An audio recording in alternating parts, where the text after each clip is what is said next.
نحمده ونصلي على رسوله الكريم اما بعد فاعوذ بالله من الشيطان الرجيم بسم الله الرحمن الرحيم رب اشرح لي صدري ويسر لي امري واحلل عقدة من لساني يفقهوا قولي۔ یہ بتائیے کہ ماہ ذی الحجہ جو ہے اس کی فضیلت کے بارے میں قرآن مجید میں کیا آتا ہے؟ سورۃ الفجر میں آتا ہے والفجر وليال عشر والشفع والوتر واللیل اذا یسری هل فی ذلک قسم لذی حجر، قسم ہے فجر کی اور 10 راتوں کی اور جفت اور طاق کی اور رات کی جب وہ چلتی ہے، یقیناً اس میں عقل والے کے لیے بڑی قسم ہے۔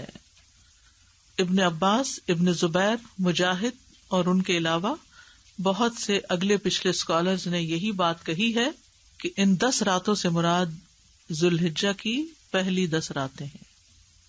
ذی الحجہ کی 2 فضیلتیں ہیں بڑی، ایک یہ کہ حج کا مہینہ ہے، جیسے رمضان روزے رکھنے کا مہینہ ہے تو ذی الحج کیا ہے؟ حج کا مہینہ، اور دوسرا یہ کہ حرمت والا مہینہ ہے۔ رمضان کی فضیلت یہ تھی کہ اس میں قرآن نازل ہوا تھا اور اس میں روزے رکھتے ہیں، اور یہاں پر حج اور حرمت والے مہینے کتنے ہیں؟ کل 4 مہینے ہیں، رجب، ذی قعدہ، ذی الحجہ اور محرم۔ اور حج کے مہینے کون سے؟ شوال، ذی قعدہ، ذی الحجہ کے 10 دن۔ اس مہینے کی جو فضیلت ہے اس میں خاص طور پر اس کے جو 10 دن ہیں یہ افضل ایام الدنیا ہے، دنیا کے افضل ترین دن، سب سے بہترین دن۔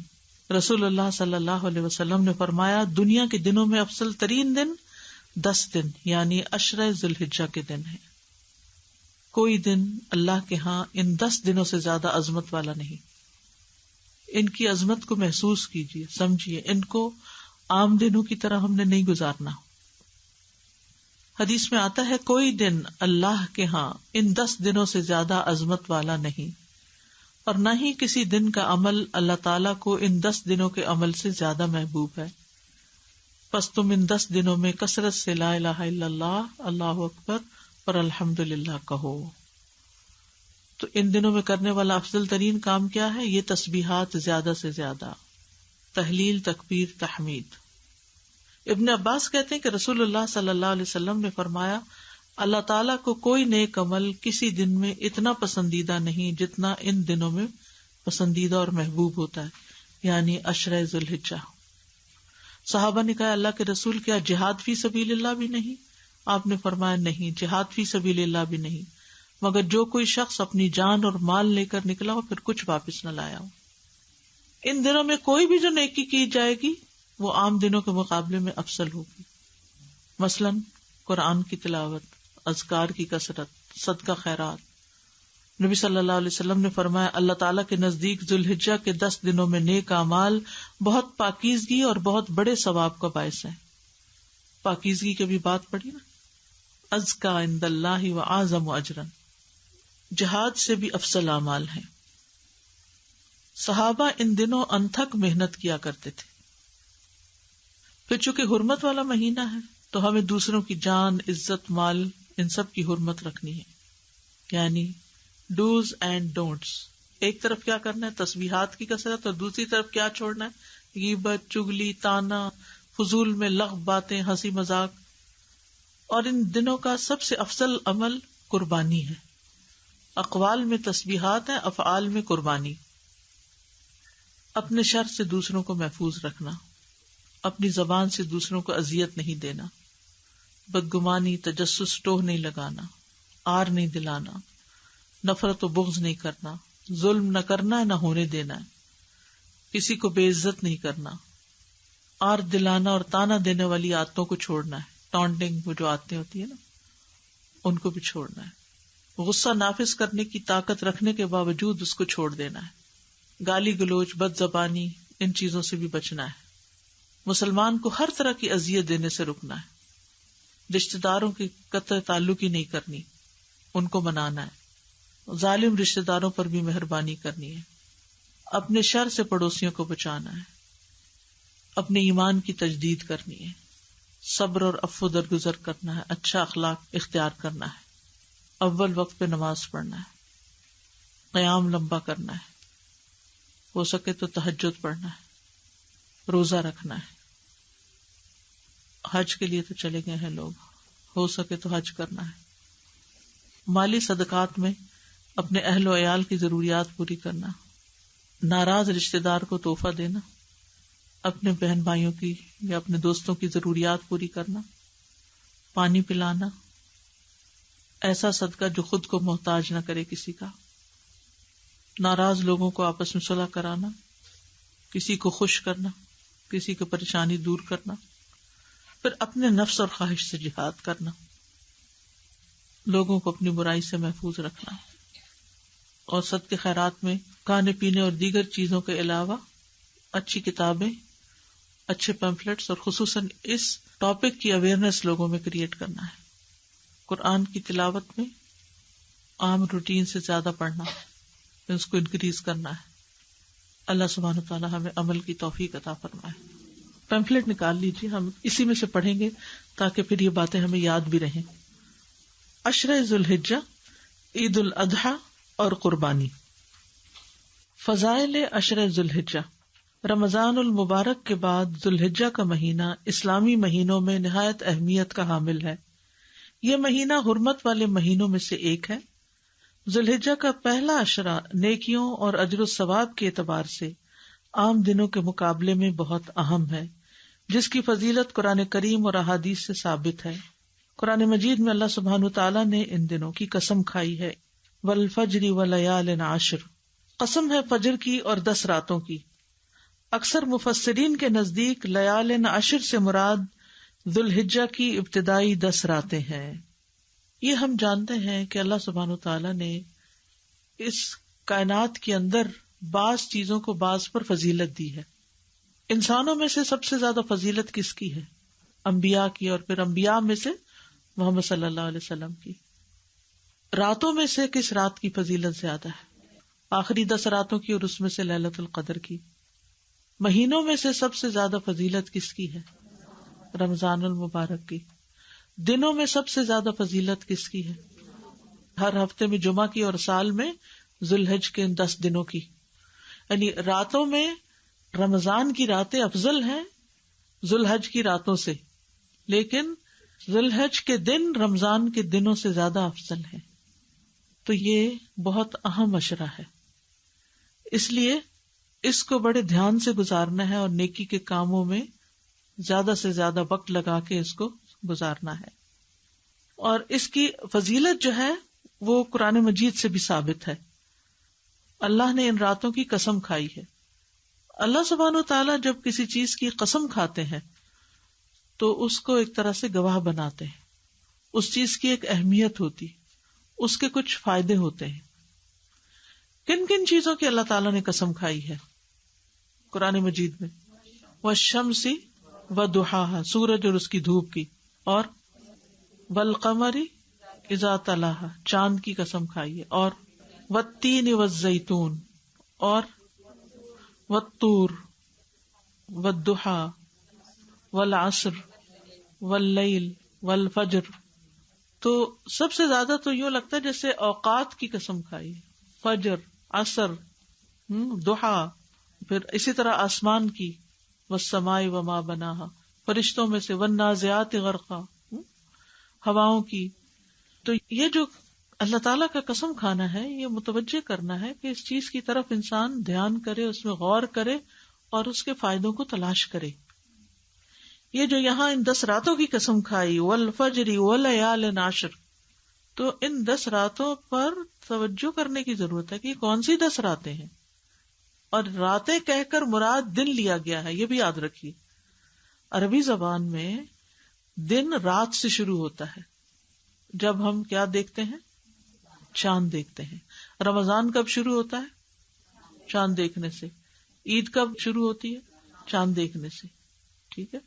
تو یسألونک عن الاہلہ قل ہی مواقیت للناس والحج، یہ آپ سے سوال کرتے ہیں چاند کے بارے میں کہ چاند کی جو مختلف حالتیں ہیں، کہہ دیجئے کہ یہ مواقیت للناس، لوگوں کو اوقات بتانے کے لیے، والحج، اور خصوصاً حج کے اوقات بتانے کے لیے. تو لیال سے مراد لٹرل میننگ تو اس کا رات ہے لیکن اس میں دن بھی شامل ہے. جیسے ہم کہتے ہیں 10 دن ہو گئے ہیں اس کام کو شروع کیے ہوئے، تو اس کا کیا مطلب ہے؟ اونلی ڈیز یا نائٹ بھی؟ نائٹ بھی انکلوڈ ہے. ٹھیک ہے، تو جب رات کا لفظ بولا جاتا ہے تو دن اس میں شامل ہے. تو یہ 10 دن جو ہیں یہ نیکیوں اور اجر و ثواب کے اعتبار سے عام دنوں کے مقابلے میں بہت اہم ہے. پورے سال کے دنوں میں آپ کو وہ فضیلت نیک اعمال کی نہیں ملے گی جو ان 10 دنوں میں ملے گی. لیکن ان 10 دنوں کا خاص عمل کیا ہے؟ اللہ تعالیٰ نے ان 10 دنوں میں اپنے ذکر کا خاص حکم دیا ہے. ارشاد فرمایا وَيَذْكُرُ اسْمَ اللَّهِ فِي أَيَّامٍ مَّعْلُومَاتٍ، سورۃ الحج آیت 28. اور معلوم دنوں میں اللہ تعالیٰ کا نام یاد کریں، یعنی اللہ کے نام کا ذکر کریں، ورد کریں. ابن عباس سے روایت ہے کہ ان معلوم دنوں سے مراد عشرہ ذوالحجہ کے 10 دن ہیں، اور ان 10 دنوں میں کیے جانے والے اعمال اللہ تعالیٰ کو دیگر دنوں کی نسبت زیادہ محبوب ہیں. ان 10 دنوں میں جو بھی نیکی کا کام آپ کریں گے آپ اس کا اجر و ثواب زیادہ پائیں گے اور اللہ کی محبت کو پانے کا ذریعہ بن جائے گا. کل ہی کسی نے مجھے سوال کیا کہ ہم اللہ کی محبت کیسے پائیں؟ ان 10 دنوں میں زیادہ سے زیادہ نیکیاں کما کے اللہ کی محبت حاصل کریں، کیونکہ اللہ تعالیٰ کو یہ بہت پسند ہے کہ لوگ ان 10 دنوں میں یعنی عام روٹین سے ہٹ کر زیادہ نیک کاموں کی طرف متوجہ ہوں. جی، رسول اللہ صلی اللہ علیہ وسلم نے فرمایا کسی بھی دن کیا ہوا عمل اللہ تعالیٰ کو ان 10 دنوں میں کیے ہوئے عمل سے زیادہ محبوب نہیں ہے. انہوں یعنی صحابہ رضی اللہ عنہم نے پوچھا، اے اللہ کے رسول صلی اللہ علیہ وسلم، جہاد فی سبیل اللہ بھی نہیں؟ آپ صلی اللہ علیہ وسلم نے فرمایا، جہاد فی سبیل اللہ بھی نہیں، ہاں مگر وہ شخص جو اپنی جان و مال کے ساتھ نکلے اور کچھ واپس لے کر نہ آئے، یعنی شہید ہو جائے. شہادت کا درجہ بہرحال بلند ہے، ورنہ اس سے کم جو بھی آپ نیک عمل کریں گے وہ جہاد فی سبیل اللہ سے بھی افضل ہے. ان دنوں میں سے 9واں دن عرفہ کا ہے. یہ وہ عظیم دن ہے جس کے بارے میں رسول اللہ صلی اللہ علیہ وسلم نے ارشاد فرمایا، کوئی دن ایسا نہیں ہے کہ جس میں اللہ تعالیٰ عرفات کے دن سے زیادہ لوگوں کو جہنم سے آزاد کرتا ہو. جی، یعنی اس عشرے میں حج بھی ہوتا ہے اور عرفہ کا دن آتا ہے. رمضان کی اہمیت کیوں ہے؟ کیونکہ اس میں قرآن نازل ہوا تھا، اس میں روزے رکھتے ہیں، ہم اپنی ایک عبادت ادا کرتے ہیں، اور اس میں لیلۃ القدر ہے. تو اس عشرے کے اندر کیا خاص خصوصیت ہے؟ حج کا دن ہے، عرفہ کا دن ہے. پورے سال میں سے سب سے زیادہ بخشش عرفہ کے دن ہوتی ہے، حتیٰ کہ رمضان کی راتوں سے بھی بڑھ کر یہ دن جو ہے بخشش کا دن ہے. تو اس لیے انسان کو اس دن کی یعنی اسی عشرے میں چونکہ آ رہا ہے تو اس دن کی اہمیت کو محسوس کرنا چاہیے اور دعا کرنی چاہیے اس دن خصوصاً کہ اللہ تعالیٰ ہمیں بھی جہنم سے آزاد کر دے.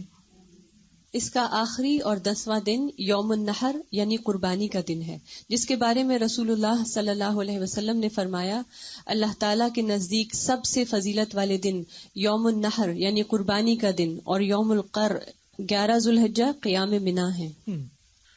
یعنی اس مہینے میں 10 دن تو اہم ہے ہی، لیکن اس کا 11واں دن جو منا میں گزارتے ہیں حاجی، ان کے لیے وہ دن بھی بڑا امپورٹنٹ ہے. ایام تشریق بھی اسی مہینے میں ہے، تو یہ بہت فضیلت والے دن ہے. اور قربانی والا دن، اس میں ہم کیا کرتے ہیں؟ قربانی کرتے ہیں. اب دیکھیے کہ رمضان میں ہم ایک ہی کام کر رہے ہوتے ہیں نا، روزے رکھ رہے ہوتے ہیں یا قرآن مجید تراویح رات کو پڑھ رہے ہوتے ہیں، ایوری ڈے تقریباً سیم عمل ہو رہا ہوتا ہے. لیکن عشرہ ذوالحج میں ملٹیپل کام کر رہے ہوتے ہیں، جن میں قربانی بھی ہے، یعنی جان کا صدقہ بھی ہے، اور روزہ بھی ہے عرفہ کے دن کا، یا پھر حج کرنا ہے عرفہ کے دن، یا پھر یہ تکبیرات خصوصی طور پر پڑھنی ہے جو خود بتائی گئی. یعنی یہ سارے اعمال بتائے گئے کہ ان دنوں میں کیے جائیں. عشرہ ذوالحجہ میں کرنے کے کام. عشرہ ذوالحجہ میں کرنے کے کام. عشرہ ذوالحجہ اہل ایمان کے لیے نیکیاں کرنے اور اجر و ثواب حاصل کرنے کا بہترین موقع ہے. حج کے علاوہ درج ذیل اعمال کا اہتمام کرنا خاص اجر حاصل کرنے کا ذریعہ ہے. ذکر الہی. عبداللہ ابن عمر رضی اللہ عنہ سے روایت ہے کہ نبی کریم صلی اللہ علیہ وسلم نے فرمایا، کوئی دن اللہ تعالیٰ کے ہاں ان 10 دنوں سے زیادہ عظمت والا نہیں، اور نہ ہی کسی دن کا عمل اللہ تعالیٰ کو ان 10 دنوں کے عمل سے زیادہ محبوب ہے۔ پس تم ان 10 دنوں میں کثرت سے تحلیل یعنی لا الہ الا اللہ، تکبیر یعنی اللہ اکبر، اور تحمید یعنی الحمدللہ کہو۔ امام بخاری رحمہ اللہ نے بیان کیا ہے کہ ان 10 دنوں میں ابن عمر اور ابو ہریرہ رضی اللہ عنہما تکبیر پکارتے ہوئے بازار نکلتے اور لوگ بھی ان کے ساتھ تکبیرات کہنا شروع کر دیتے۔ صحابہ اکرام رضی اللہ عنہم سے مختلف تکبیریں پڑھنا ثابت ہے، مثلاً اللہ اکبر، لا الہ الا اللہ واللہ اکبر وللہ الحمد، اللہ اکبر کبیرا والحمد للہ کثیرا وسبحان اللہ بکرۃ واصیلا۔ تو ان 10 دنوں میں جو کرنے کے کام ہیں ان میں سے سب سے اہم کام ذکر الہی ہے، اور ذکر میں بھی جو سب سے افضل ذکر ہے ان دنوں کا، جو خود بتا دیا گیا۔ ویسے تو سارے اذکار میں اللہ کا ذکر ہوتا ہے، اچھی بات ہے، لیکن کسی مخصوص دن یا وقت یا مہینے کے لیے مخصوص ذکر کا بتایا جانا شارع کی طرف سے وہ زیادہ فضیلت کا باعث بن جاتا ہے۔ تو اس لیے ان دنوں میں تکبیرات کا اہتمام زیادہ کرنا چاہیے۔ کوئی دن اللہ کے ہاں ان 10 دنوں سے زیادہ عظمت والا نہیں، جیسا کہ ایک اور حدیث میں آتا ہے، افضل ایام الدنیا العشر یعنی 10 ذی الحج، دنیا کے افضل ترین دنوں میں 10 دن یعنی 10 ذی الحجہ کے دن ہیں۔ اور پھر ان 10 دنوں میں کوئی عمل اس عمل سے زیادہ محبوب نہیں، اور وہ کیا ہے؟ لا الہ الا اللہ اور اللہ اکبر اور الحمدللہ پڑھنا۔ اس لیے ان دونوں طرح کی تکبیرات کو صحابہ جو ہیں وہ پڑھا کرتے تھے، اور یہ اجر عظیم پانے کے بہترین مواقع ہیں۔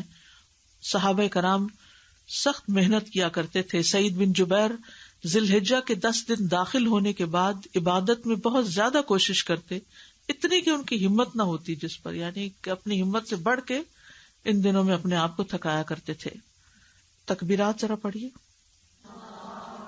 اللہ اکبر، لا الہ الا اللہ، اللہ اکبر، اللہ اکبر وللہ الحمد، اللہ اکبر کبیرا الحمد للہ کثیرا سبحان اللہ بکرۃ واصیلا۔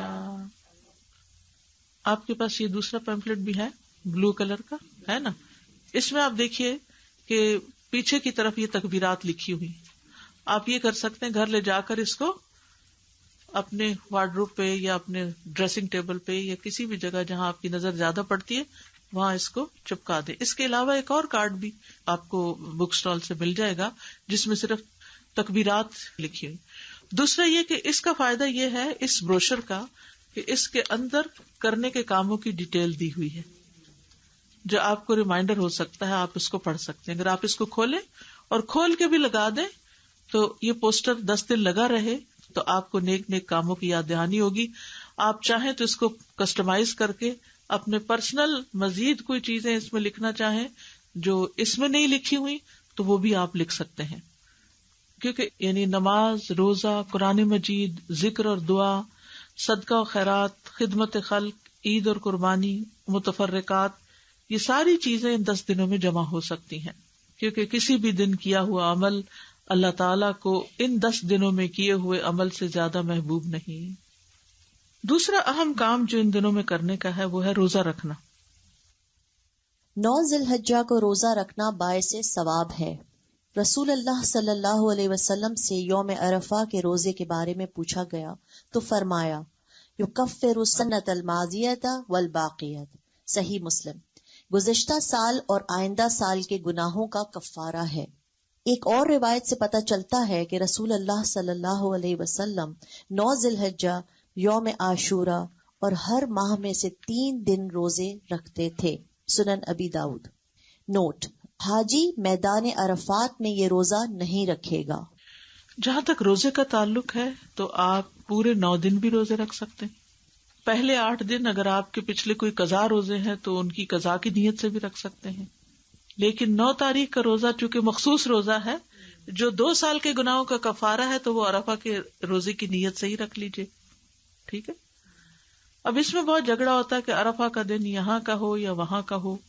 تو اصل حکم تو جہاں آپ رہتے ہیں اسی کی تاریخ کو دیکھا جائے گا، ورنہ اگر آپ کسی اور جگہ کے مطابق عرفہ مناتے ہیں تو اگلا دن پھر عید کا بھی کریے، پھر وقفہ دے کے تو عید نہیں ہوتی. لیکن اگر آپ کے دل میں پھر بھی اطمینان نہیں تو 2 دن روزہ رکھ لیجیے، ایک عرفہ کے میدان والے دن کا عرفہ کا دن اور ایک یہاں کا عرفہ کا دن.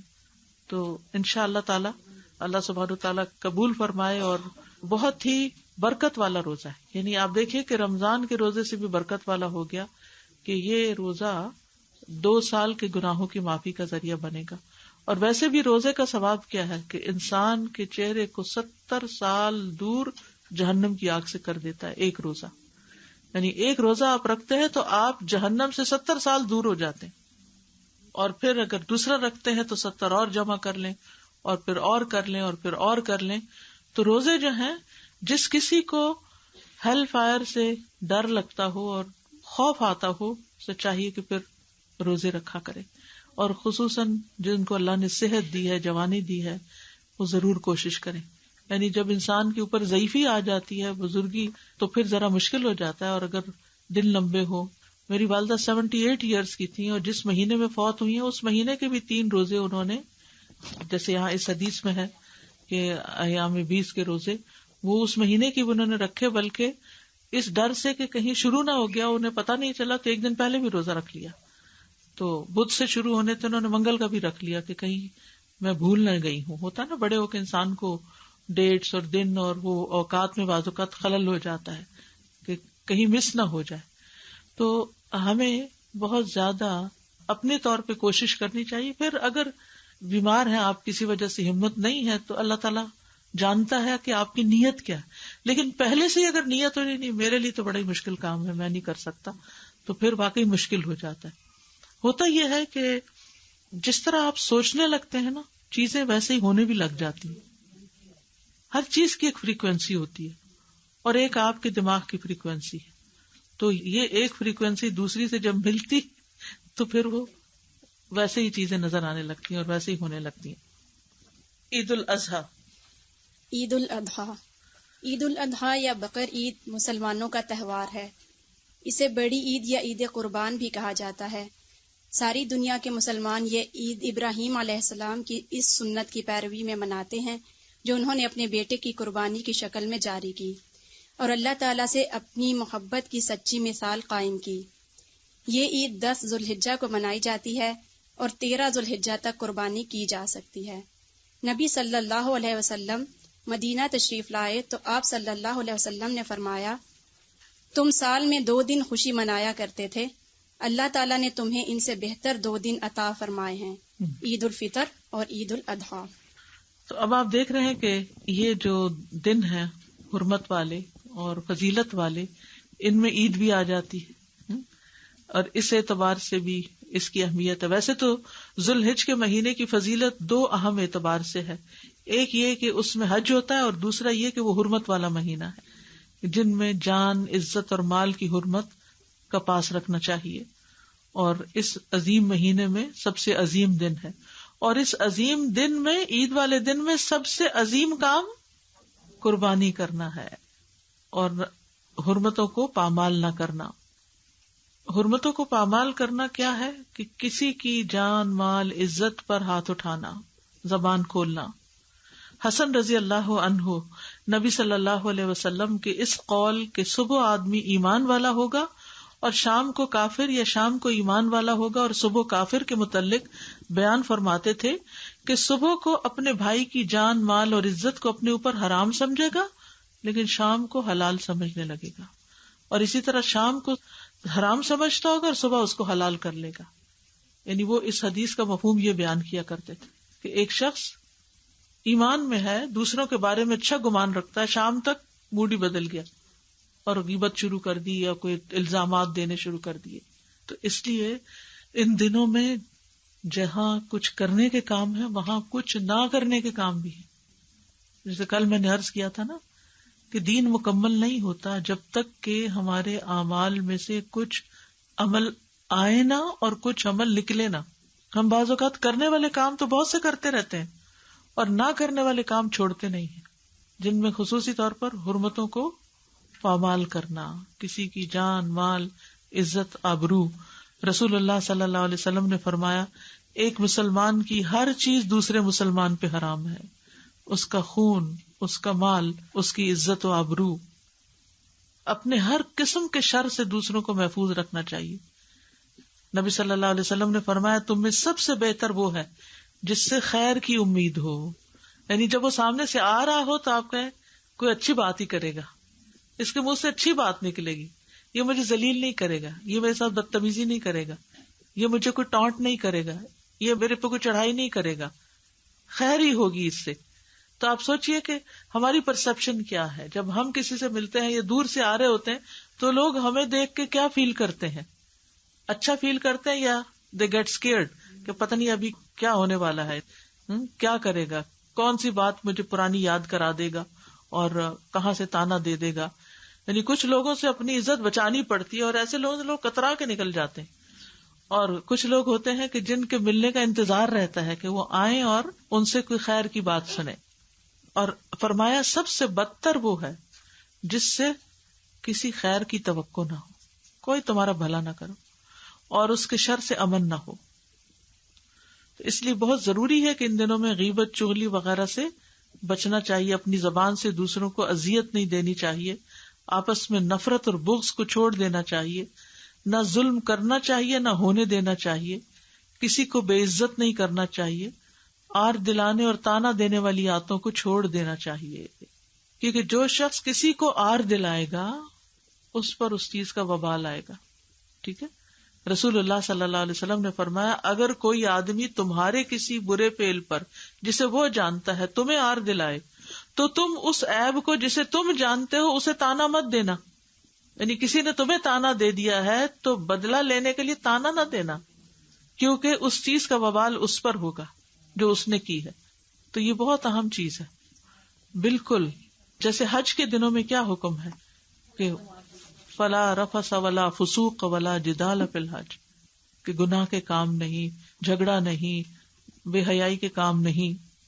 پھر گالی گلوچ اور بد زبانی سے انسان کو بچنا چاہیے، ہر قسم کی اذیت سے دور رہنا چاہیے. نہیں جیسے سب کے سامنے تھوک دینا، گلی بازار پہ کوڑا پھینکنا، پیشاب کر دینا کسی کے سامنے، اس طرح کی جو بھی چیزیں دوسروں کو اذیت دینے والی ہیں. پھر اسی طرح قطع رحمی کے وبال سے بچنا چاہیے، کیونکہ قطع رحمی کرنے والے کے اعمال قبول نہیں ہوتے، اور جو رشتوں کو کاٹ کے رکھتا ہے یا جھوٹی قسم اٹھاتا ہے وہ مرنے سے پہلے اس کا وبال دیکھ کر رہے گا. ظالم رشتہ داروں پر بھی مہربانی کرنی چاہیے، خادموں پر زیادتی سے بچنا چاہیے، پڑوسیوں کو شر سے بچانا چاہیے. عید کے دن کرنے کے کام.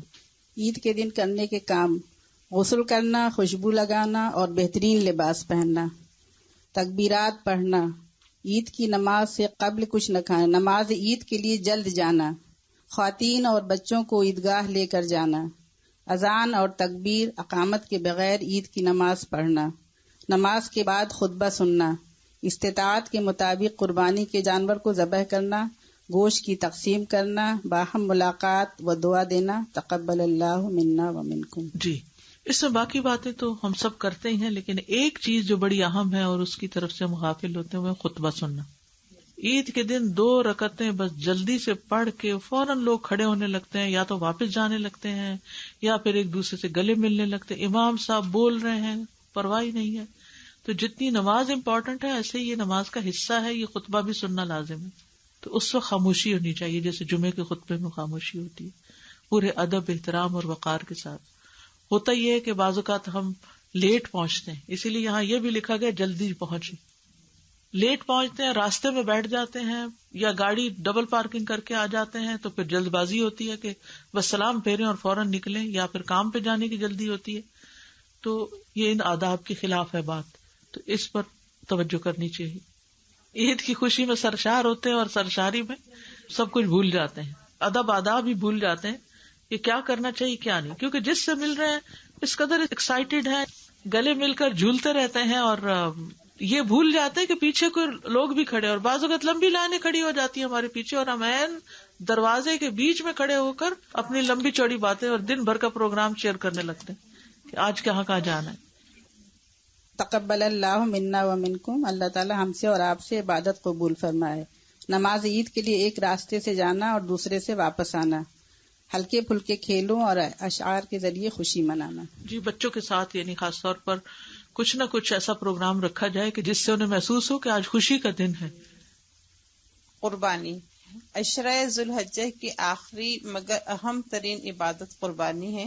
قربانی کا لفظ قرب سے نکلا ہے، اور اصطلاحاً قربانی سے مراد وہ عمل ہے جو اللہ تعالیٰ کی رضا اور قرب کے حصول کے لیے جانور ذبح کرنے کی شکل میں 10 ذوالحجہ سے 13 ذوالحجہ تک کیا جاتا ہے. ٹھیک، تو قربانی جو ہے نا یہ اللہ کا قرب حاصل کرنے کے لیے کی جاتی. لوگ اس میں بڑی لمبی چوڑی بحثیں کرتے ہیں، جس کے پاس 7.5 تولے سونا ہو اس پر قربانی واجب ہے، اور جس کی جاب اتنے پیسوں کی ہو وہ قربانی کرے گا. تو اصل بات یہ ہے کہ قربانی اللہ کے قرب کے لیے ہوتی ہے، کہ ہم اللہ کے قریب ہوں، اور اللہ کی محبت میں کی جاتی ہے، شکرانے کے طور پر ادا کی جاتی ہے کہ اللہ نے ہمیں نعمتیں دی ہیں، ہم دوسروں کو بھی نعمتوں میں شریک کریں. تو اس میں لمبی چوڑی مین میخ نہیں نکالنی چاہیے، اور اگر آپ کے اندر وسعت ہے تو قربانی کر لیں، کیونکہ اصل چیز ہے وسعت، کہ آپ اپنے اخراجات پورے کرنے کے قابل ہیں. اور اگر ایک قربانی بھی سب گھر والوں کی طرف سے ہو جائے تو کافی ہوتی ہے. مقاصد قربانی، مقاصد قربانی اللہ کی رضا و خوشنودی حاصل کرنا، خالصتاً اللہ کے حکم کی اطاعت کرتے ہوئے اس سے محبت کے اظہار و اعتراف کے طور پر اپنے آپ کو ہر طرح کی ریاکاری سے بچاتے ہوئے جانور ذبح کرنا ہی قربانی کا اصل مقصد ہے.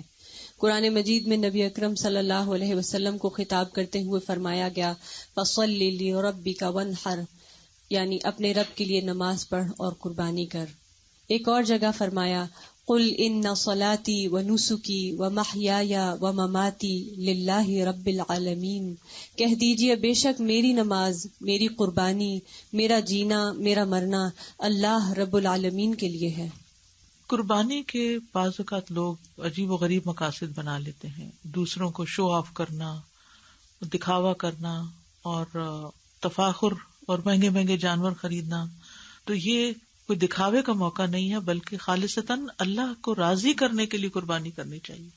فَصَلِّ لِرَبِّكَ وَانْحَرْ. تقویٰ کا حصول، تقویٰ ایک مسلمان کی شان اور اس کے مومن ہونے کی علامت ہے. اللہ کی خاطر قربانی کرنے سے اصل مقصود اسی تقویٰ کی صفت کو نشو و نما دینا ہے، نہ کہ ایک دوسرے پر فخر جتانا یا مقابلہ بازی کرنا. لہٰذا اس سنت ابراہیمی کی یاد تازہ کرتے وقت اللہ کی مکمل اطاعت کا جذبہ دل میں نہ ہو تو جانوروں کا خون بہانا، گوشت تقسیم کرنا اور خود کھانا محض ایک بے روح عمل ہے جس سے کوئی فائدہ حاصل نہ ہوگا. اللہ سبحانہ و تعالی فرماتے ہیں لَن يَنَالَ اللَّهُ لُحُومُهَا وَلَا دِمَاؤُهَا وَلَكِن يَنَالُهُ التَّقْوَى مِنكُمْ. اللہ کو نہ جانوروں کا گوشت پہنچتا ہے اور نہ ان کا خون، اسے صرف تمہارا تقویٰ پہنچتا ہے. یعنی اللہ کو نہ خون پہنچے گا نہ گوشت پہنچے گا. خون زمین میں گر جائے گا اور گوشت ہم کھا لیں گے. وہاں کیا جائے گا؟ دلوں کا تقویٰ. تقویٰ میں کیا ہے؟ اللہ سے محبت کتنی، اللہ کا خوف کتنا ہے. یعنی اس قربانی کی عید کے بعد ہمارے تقویٰ میں کیا اضافہ ہوا، یہ ہے سوال. قرب میں کتنا اضافہ ہوا اور تقویٰ میں کتنا اضافہ ہوا، ہم سب کو اپنے آپ سے پوچھنا ہے کہ عشرہ ذوالحج کے بعد ہماری کیفیات کیا ہیں. اور اگر پہلے حال سے بھی گئے ہیں صرف پکنک بنا کے اور باربیکیو کر کے ادم شور ہنگامہ، تو پھر ہم نے اصل مقصد تو کھو دیا. تو اس لیے آپ کو یہ جو گفٹ دیا گیا ہے، تو جب کسی کو گفٹ دیا جائے تو اس کو کیا کرنا چاہیے؟ اس کو استعمال بھی کرنا چاہیے اور واپس بھی کرنا چاہیے. جی، اذا حییتم بتحیۃ فحیوا باحسن منھا وردوھا. تو جنہوں نے آپ کو گفٹ دیا ہے، جنہوں نے بھی دیا ہے، وہ چاہتے ہیں کہ آپ ان کے ثواب میں اضافہ کرتے ہوئے اس کو کسی کے ساتھ شیئر کریں، گھر والوں کے ساتھ اس کو شیئر کریں. آپ یہ بھی کر سکتے ہیں کہ گھر والوں کو اکٹھے بٹھا کے تھوڑا تھوڑا انہیں سے ریڈ کروا لیں. اگر اردو آتی نہیں آتی تو خود ان کو پڑھ کے سنا دیں، یا اس کا انگلش بھی ہے وہ ان کو سنا دیں. اس کا فائدہ کیا ہوگا کہ سب کو ریمائنڈر ہو جائے گا. یہ میں نے خود تیار کروایا تھا، اس پہ ریسرچ کی تھی، سب کچھ کیا تھا، لیکن خود مجھے ذاتی طور پر ہر سال اس کو پڑھنے کی ضرورت محسوس ہوتی ہے. کیونکہ علم پرانا ہو جاتا ہے، بھول جاتی ہیں باتیں، روح نہیں زندہ رہتی، وہ چیزیں نیچے ہی دب جاتی ہیں، پھر ان کو نکال کے فریش کرنا پڑتا ہے. تو اس علم کو زندہ کرنے کی ضرورت ہے. کسی نہ کسی کے ساتھ ضرور شیئر کریں، چاہے لکھ کے کریں، بول کے کریں، پوسٹ کر کے کریں، دے کے اور مزید لے کے بانٹ کے، یعنی کچھ نہ کچھ اس میں حصہ ڈالیں. ٹھیک ہے. اور اگر آپ ساری کائنات پر غور کریں تو ہر چیز کچھ نہ کچھ قربانی کرتی ہے. اب جیسے ایک درخت ہے، کتنی تکلیفیں اٹھا کے وہ سردی گرمی میں کھڑا رہتا ہے، پھلوں کا بوجھ اٹھاتا ہے، لیکن وہ پھل سارے خود کھا جاتا ہے. کون کھاتا ہے وہ پھل؟ ہم کھاتے. سمندر کا پانی ہے، وہ بھاپ اڑتی ہے، ہوائیں اس کو اٹھاتی ہیں، تکلیف اٹھاتی ہیں ہمارے لیے، لے کے اڑتی ہیں، اور پھر وہ کون فائدہ اٹھاتا ہے؟ ہم فائدہ اٹھاتے ہیں. ہر چیز قربانی کر رہی ہے، اپنے اپنے طریقے سے کر رہی ہے. اور ایک ہم ہے کہ ہر چیز لے کے بیٹھے ہوئے، علم لے لیتے ہیں، وہ لے کے بیٹھ جاتے ہیں. اللہ مال دیتا ہے، وہ لے کے بیٹھ جاتے ہیں. کوئی اور چیز اللہ ہمیں دیتا ہے، شیئرنگ کا نہیں سوچتے. تو قرب ملتا ہے دینے سے، قربان کرنے سے. ابراہیم علیہ السلام کو قرب کیوں ملا تھا اللہ کا؟ اللہ نے ان کو اپنا دوست کیوں کہا؟ بیٹا قربان کرنے لگے، ہر چیز قربان کر رہے تھے. ایک بات بڑی عجیب لگتی ہے مجھے کبھی کہ اللہ سبحانہ وتعالیٰ فرماتے ہیں وَآتَيْنَاهُ فِي الدُّنْيَا حَسَنَةً، کہ ہم نے ابراہیم کو دنیا میں حسنہ عطا کی. ہاں، میں کہتی ہوں ان کی زندگی تو امتحانوں سے بھری ہوئی تھی، اور اللہ سبحانہ وتعالیٰ اس کو حسنہ کہتے ہیں. تو جب ہم مانگتے ہیں ربنا آتنا فی الدنیا حسنہ، تو اس کا صرف یہ مطلب نہیں ہوتا کہ اور مال مل جائے اور زندگی عیش و عشرت کا نمونہ بن جائے. اس کا مطلب ہے کہ ہمیں زیادہ سے زیادہ نیکیوں کی توفیق ہو، اور اگر ہماری زندگی میں کوئی امتحان آئے تو وہ بھی ہمارے درجات کی بلندی کا ذریعہ بن جائے. یہ ہے حسنہ، اور نیکی کی توفیق، اور نیکی کی توفیق. اور وہ اپنی نیند، آرام، سکون قربان کر کے ہی ملے گا. جب تک آپ اپنی کوئی چیز قربان نہیں کرتے نا، تو کسی اور کو کچھ دے نہیں سکتے. تو یہ قربانی کا جذبہ صرف جانور کی قربانی کر کے نہ کریں، یہ قربانی کا جذبہ اپنے اندر بھی لائیں. یہ عید کا پیغام یہی ہے، یہی ریمائنڈر ہے. اپنے اندر بھی قربانی کا جذبہ لائیں کہ دوسروں کی خاطر کبھی کسی کے لیے اپنی نیند قربان کر لینا، اور کبھی کسی کے لیے اپنی بھوک، اور کبھی کسی کے لیے اپنا مال، اور کبھی جان، اور کبھی اوقات، یعنی کچھ نہ کچھ دینے والے بنے. دیکھیے اللہ اور ہمارے درمیان یہ دنیا حائل ہے. جتنا جتنا ہم اس کو اللہ کی خاطر نکالتے جائیں گے، یعنی اللہ کی خاطر استعمال کریں، ہم اللہ کے قریب ہوتے جائیں گے. اور یہ ہمیں فزیکلی ایک ایکٹیویٹی کرائی گئی کہ جانور ذبح کرو اور دیکھو اللہ نے اس کو پیدا کیا تمہارے لیے، کیسے وہ اپنی جان دے رہا ہے. تم اس کی تو جان لے رہے ہو، اپنی بھی کبھی دینے کی سوچی؟ سازا جی، پڑھنے سے پہلے میں ایک بات شیئر کرنا چاہوں گی. جو قربانی جب بھی آتی ہے تو ہم جو شیئر کرنے والی باتیں ہیں ان کو کم، بلکہ وہ ایسے جوکس آنے لگتے ہیں سوشل میڈیا کے اوپر جو اخلاقی معیار سے ہر طرح سے گرے ہوئے ہوتے ہیں، اور وہ جگہ جگہ شیئر ہو رہے ہوتے ہیں اور مسلسل پوسٹ ہو رہے ہوتے ہیں. تو ہمیں ان چیزوں سے رکنا ہے اور دوسروں کو بھی روکنا ہے. بالکل جی بالکل، کیونکہ یہ دین کا مذاق اڑانا ہے نا، یہ تو ایک ریچول ہے، اللہ کا حکم ہے. جی، اہمیت قربانی. قربانی کا حکم آدم علیہ السلام سے لے کر رسول اللہ صلی اللہ علیہ وسلم تک تمام آسمانی شریعتوں میں رہا. ارشاد باری تعالیٰ ہے لِكُلِّ أُمَّةٍ جَعَلْنَا مَنْسَكًا ہم ناسکوہ، سورہ حج آیا 67. یعنی ہم نے ہر امت کے لیے ایک طریقہ عبادت یعنی قربانی مقرر کر رکھا ہے، اور وہ اس پر چلنے والی ہیں. کیا پتہ چلتا ہے کہ یہ صرف ہمیں حکم نہیں دیا گیا، ہر امت کو اس کا حکم تھا، ہر دور میں اس کا حکم رہا، سب شریعتوں میں قربانی رہی ہے. قرآن مجید میں بہت خوبصورت انداز میں ابراہیم علیہ السلام کی قربانی کا ذکر کیا گیا ہے، اور ابراہیم علیہ السلام نے کہا میں اپنے رب کی طرف جاتا ہوں، عنقریب وہ میری رہنمائی کرے گا. اے میرے رب مجھے صالحین میں سے اولاد عطا کر. تو ہم نے اس کو ایک حلیم بردبار لڑکے کی بشارت دی. وہ لڑکا جب اس کے ساتھ دوڑ دھوپ کرنے کی عمر کو پہنچ گیا تو ابراہیم علیہ السلام نے کہا بیٹا میں نے خواب میں دیکھا ہے کہ میں تجھے ذبح کر رہا ہوں، تیرا کیا خیال ہے؟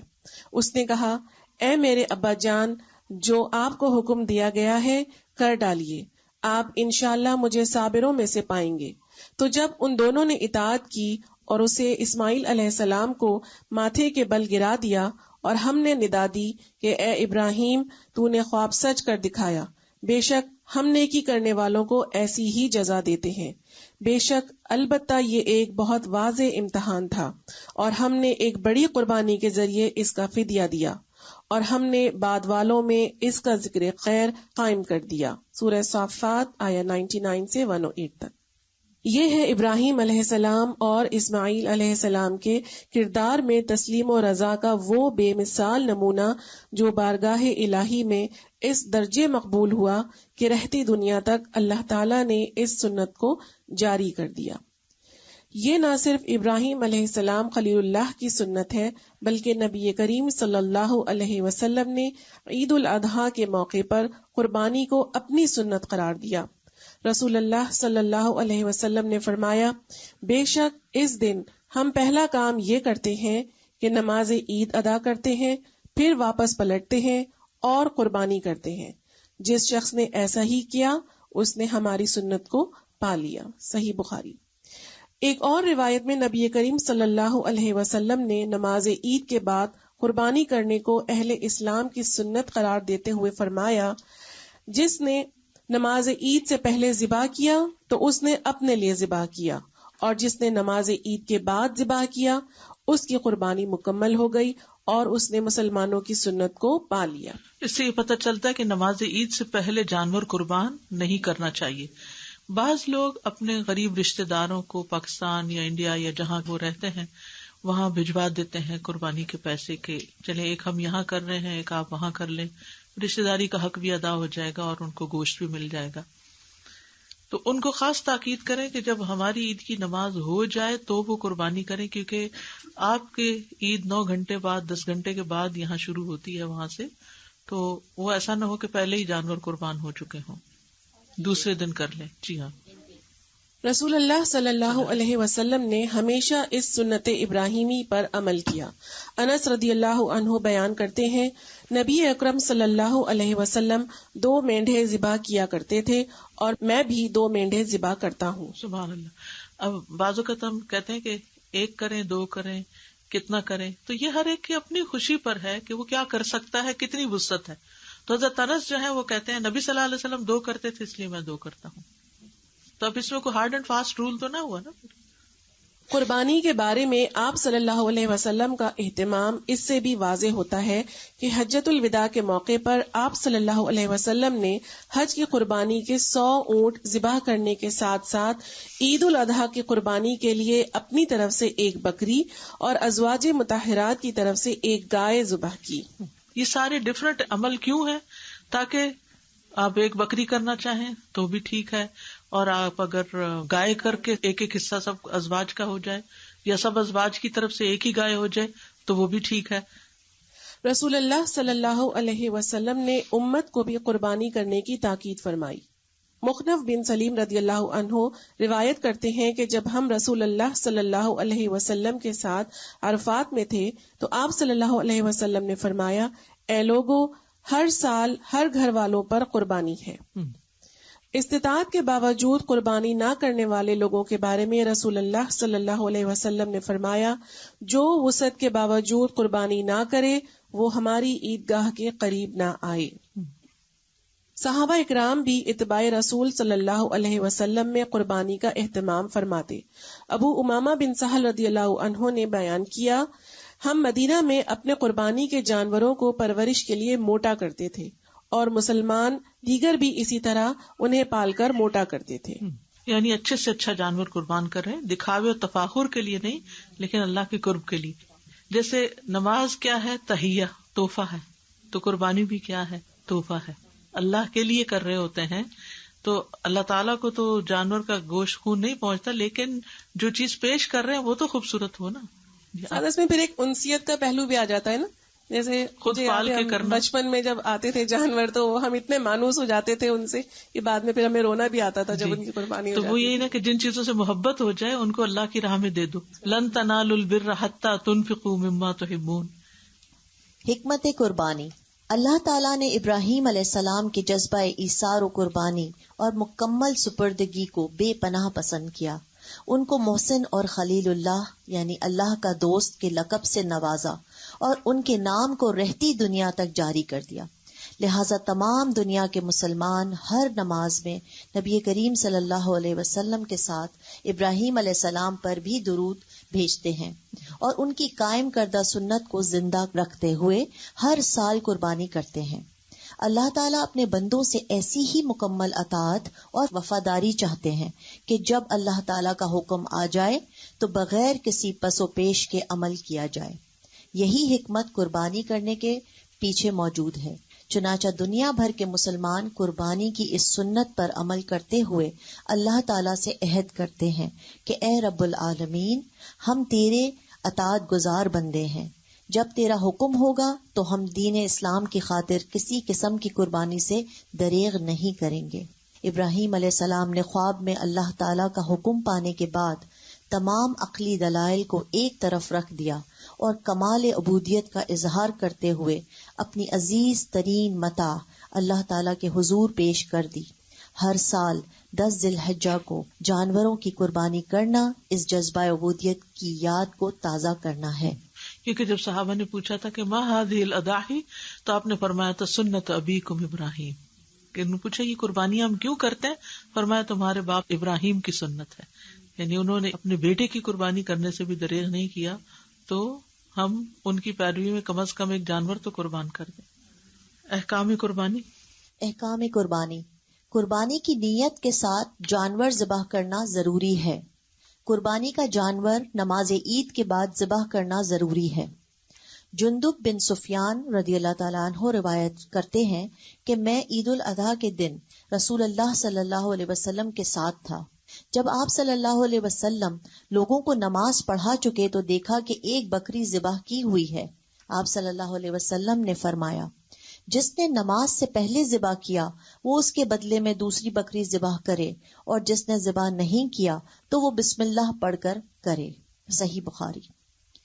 بکرا، دمبا، بھیڑ وغیرہ کی قربانی ایک ہی شخص کر سکتا ہے، لیکن گائے کی قربانی میں 7 افراد اور اونٹ کی قربانی میں 10 افراد شریک ہو سکتے ہیں. سنن ترمذی. قربانی کرنے والا ذوالحجہ کا چاند دیکھنے کے بعد بالوں اور ناخنوں کو نہ کاٹے. مسافر بھی قربانی کر سکتا ہے. صحیح بخاری. سب گھر والوں کی طرف سے ایک قربانی کرنا کافی ہے. صحیح بخاری. کسی رشتہ دار، دوست یا تمام مسلمانوں کی طرف سے بھی قربانی کی جا سکتی ہے. صحیح مسلم. مرحومین کی طرف سے بھی قربانی کی جا سکتی ہے. سنن ابن ماجہ. کسی رشتہ دار، دوست یا اجتماعی قربانیوں کا اہتمام کرنے والے اداروں کے ذریعے قربانی کروانا درست ہے.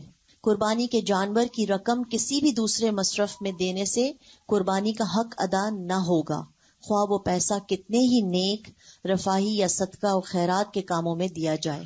کیونکہ بہت سے لوگ یہ سمجھتے ہیں کہ غریبوں کا خیال رکھنا چاہیے، ان کے پاس کپڑا نہیں، ان کے پاس تعلیم نہیں، تو یہ بس پیسہ دے دیں. یہ وہ سارا سال ہے آپ کے پاس پیسہ دینے کا، لیکن اس وقت آپ ان کو گوشت کھلائیں جو ایک سنت ہے. مطلب یہ کہ اگر کوئی سفر میں ہے، جیسے سمر ہے، بہت سے لوگ آج کل کینیڈا وزٹ پہ آئے ہوئے ہیں، فیملیز کی فیملیز. اب وہ کہیں ہم تو جہاں سفر پہ ہم نے کیا قربانی کرنی، تو نہیں، مسافر بھی قربانی کرے گا اگر وہ صاحب استطاعت ہے. یہ مطلب ہے. قربانی کے جانور کی شرائط. قربانی کے جانور کی شرائط. نبی کریم صلی اللہ علیہ وسلم نے امت کو قربانی کے لیے 2 دانت کا جانور ذبح کرنے کی تلقین فرمائی. بہت چھوٹا بیبی نہ ہو بلکہ 2 دانت نکلے ہوئے ہوں اس کے، دوندا جس کو بولتے ہیں. جی. جابر رضی اللہ عنہ سے روایت ہے کہ رسول اللہ صلی اللہ علیہ وسلم نے فرمایا قربانی میں ذبح نہ کرو مگر مسنہ، جو 1 برس کا ہو کر دوسرے میں لگا ہو. البتہ جب تم کو ایسا جانور نہ ملے تو دمبے کا جزء، دمبے کا وہ بچہ جو 1 سال کا ہو، ذبح کرو. نوٹ، یہ اجازت صرف دمبے کے بچے کے لیے ہے، بکری کے بچے کے لیے نہیں. یعنی 1 سال والا. خصی اور غیر خصی دونوں قسم کے جانوروں کی قربانی کرنا سنت سے ثابت ہے.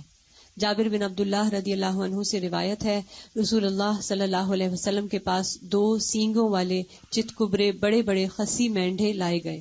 آپ صلی اللہ علیہ وسلم نے ان دونوں میں سے ایک کو پچھاڑا اور فرمایا اللہ تعالیٰ کے نام سے اور اللہ تعالیٰ سب سے بڑا ہے، یعنی بسم اللہ اللہ اکبر.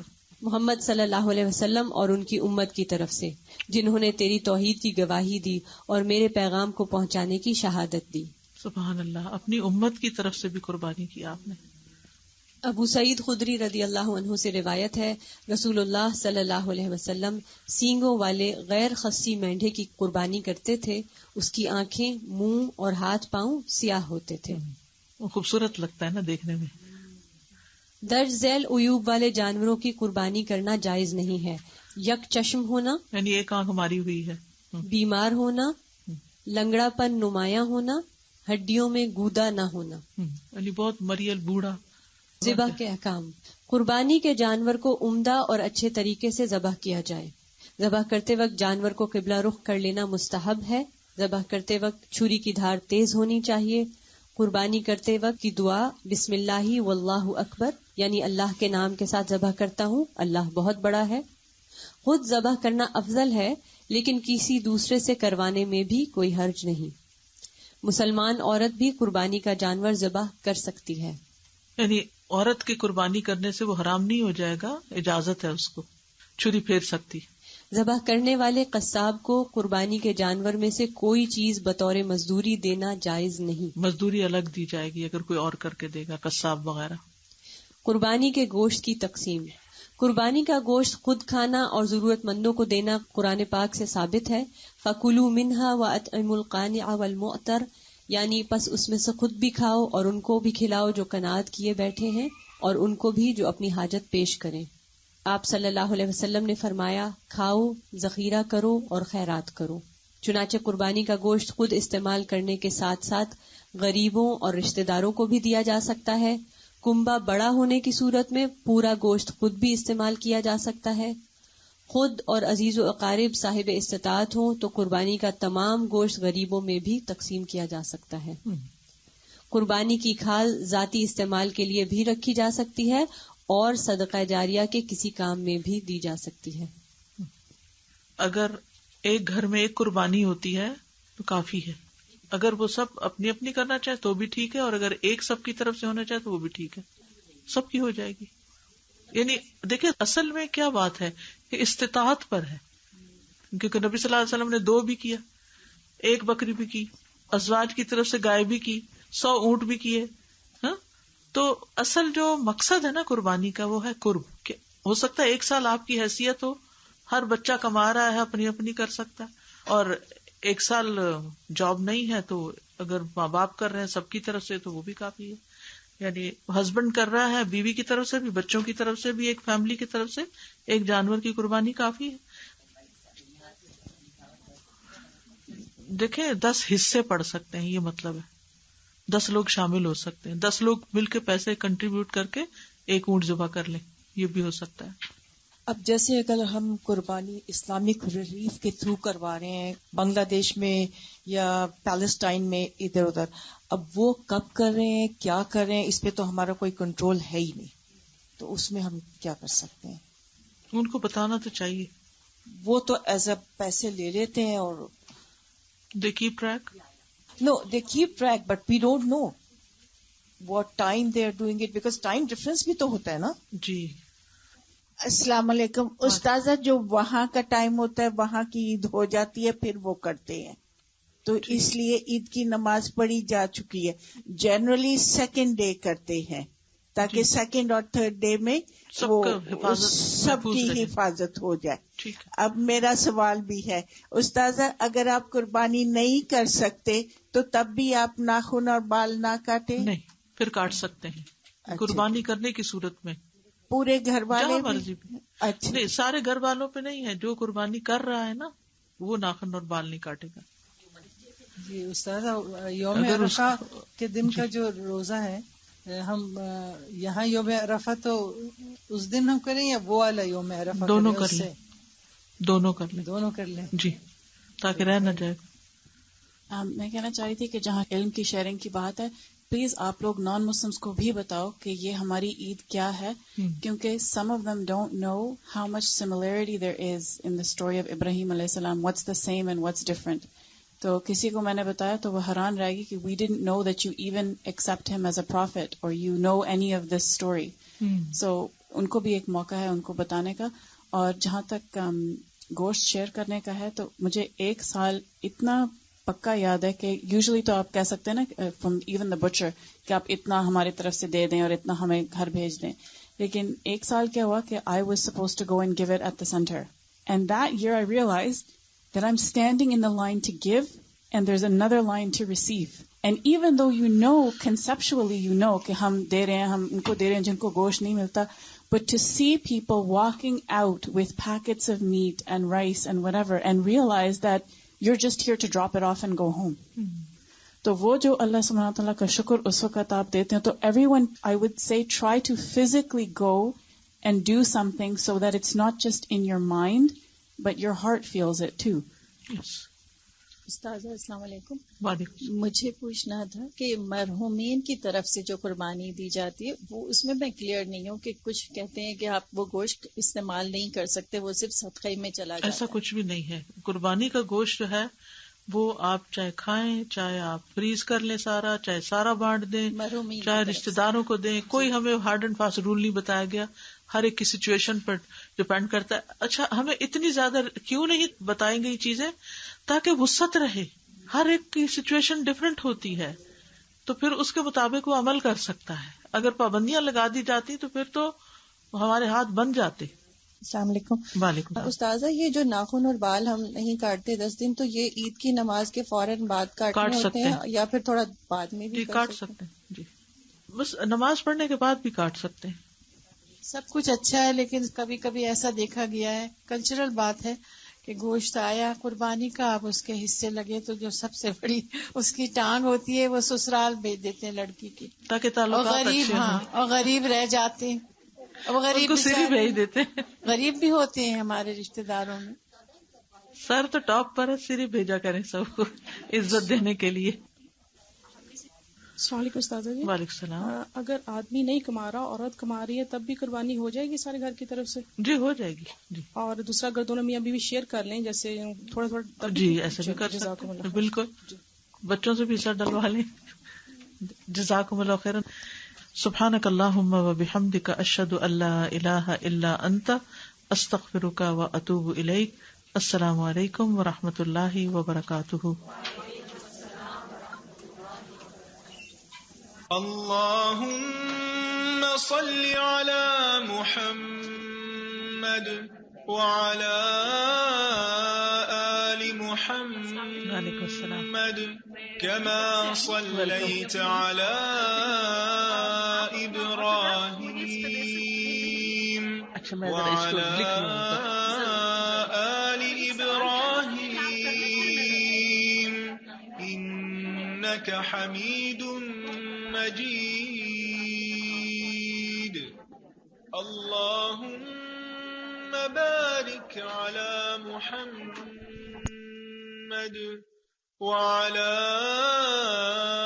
آل محمد كما باركت على إبراهيم وعلى